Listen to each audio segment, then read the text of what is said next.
I play John Valanthan, who was one of the divers that was incredibly instrumental in swimming the children to safety in 2018. And it was a great honor to play John, and something I was a little bit nervous about, of course, because he's still with us very much. But he was an incredible resource for me as well. John, he was incredibly generous with his time and energy. And, you know, I spent hours FaceTiming with him, and he was open to all my questions and shared with me his firsthand account, of course, of what went on in 2018 during the cave rescue, and also his life in general, you know. So it was an incredible thing to be part of this story, and the story that was really about the coming together of all these cultures, particularly starting with the Thai people and the beauty and the richness and the faith and the strength of the Thai people as such a spirited people, and then how everyone else descended upon Thailand for that period of time to rescue these boys. It was just a really gorgeous, heartening story to be close to be a part of, you know. I played Chris Jewell, who was one of the divers that once Rick and John had found the boys in the cave, they realized that if they were going to get these boys out, they were going to need some more experienced cave divers, and that's when they called in Chris Jewell, Dr. Harries, and Jason. So we're the support team that came in. I play Governor Narongsak of the province where this cave rescue took place, which is Chiang Rai, way up north of Thailand. I love playing this. I love playing him. Found out a little bit about him, where he's a very smart, intelligent, highly educated. I think somewhere along the line, someone told me he studied astrology also. I mean, this guy's, you know, into all the books and everything.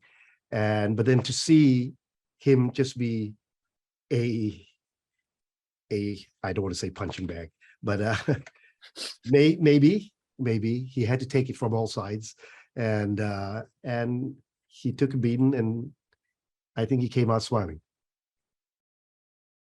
When it first happened, I in the morning, after I entered my restaurant, I said, these are some mad. Why would they even enter a cave knowing that it was raining?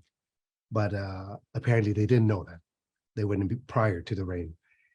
And so you follow the news every day and you pray they would come out. And after 4 or 5 days, 6 days, they don't come out. Now you start to worry. I have children, as I say, 4. And I know my kids are capable of doing something silly like this.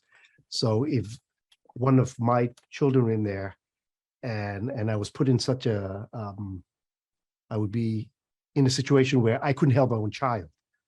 I'm wondering, and I have the ability to buy equipment, to bring friends who have equipment, where these people up in Chiang Rai don't have any of those resources.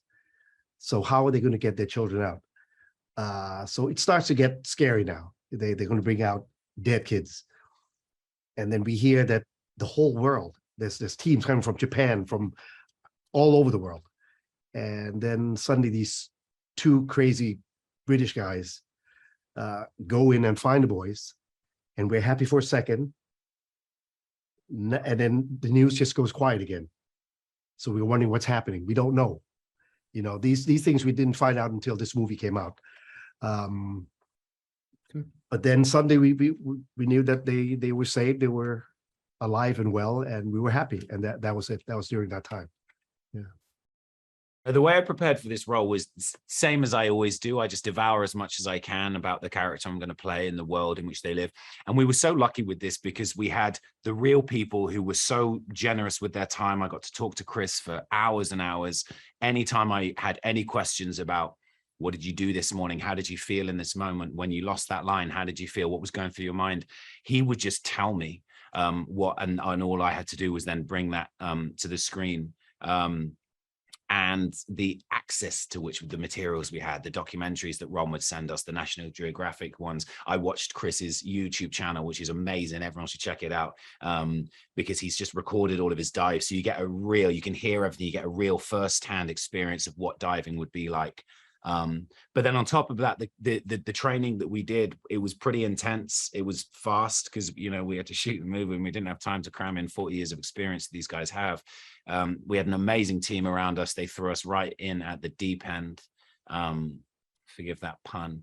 And we just went with it, man. I think it was one of those things where we were aware of the size and scope and beauty of this story, and effectively just submitting to it and just trusting in the fact that we had Ron at the helm, amazing people in every single department, and just saying, great, I get to be part of this.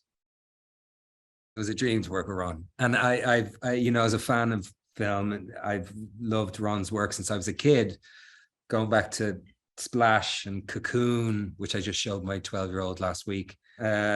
He's sneaky, Ron. His films are so full of heart, whether they're pieces of fiction, dramatizations of memories, like Parenthood. I think Parenthood is just one of the great American films.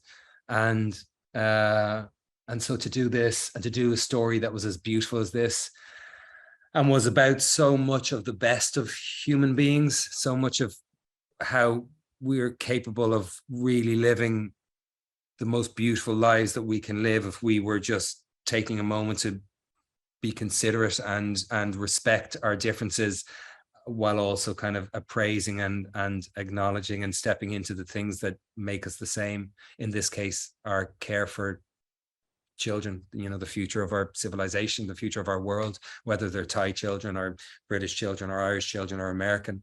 And I think that was the thing that brought the world together as well, was that it was so clear. It was so clear that the 13 people that were trapped in the cave were innocents. It was so clear that they were all innocent, that the only thing they were victims of was a bad decision and an early monsoon season arriving.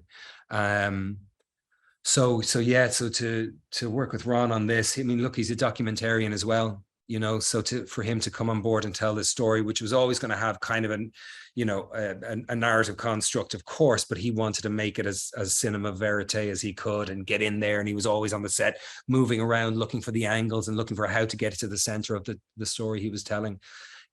And he's just extraordinarily decent as well, and fair, and is interested in everyone, and wanted to make sure that everyone was respected and everyone had their moment. He doesn't believe in the star system or status or any of that shit. The set was an incredibly egalitarian environment, and that was gorgeous. I'm a big fan of that stuff, so that was cool to be around. Yeah, Ron is amazing. He's exactly what you'd expect, you know. He means everything he says. I think, having heard all the you guys today, you all start off with saying, what a beautiful film. So the first thing I'd like is when people watch it, accept it as entertainment first. So before you go and say, did this really happen? Why did this happen? This is not possible at all. Just be entertained. Then go do your homework and find out what happened and compare it to the movie. So I want them to take away from this at the end of the day that I believe the movie showed the trueness of Thailand, the beauty in the spirituality, the scenery, which in this case is a little wet, but it is a beautiful place. Trust me. Without the monsoons and everything, we have a beautiful country that you all should visit. I want you to Thank you, receive from Ron Howard a beautiful story.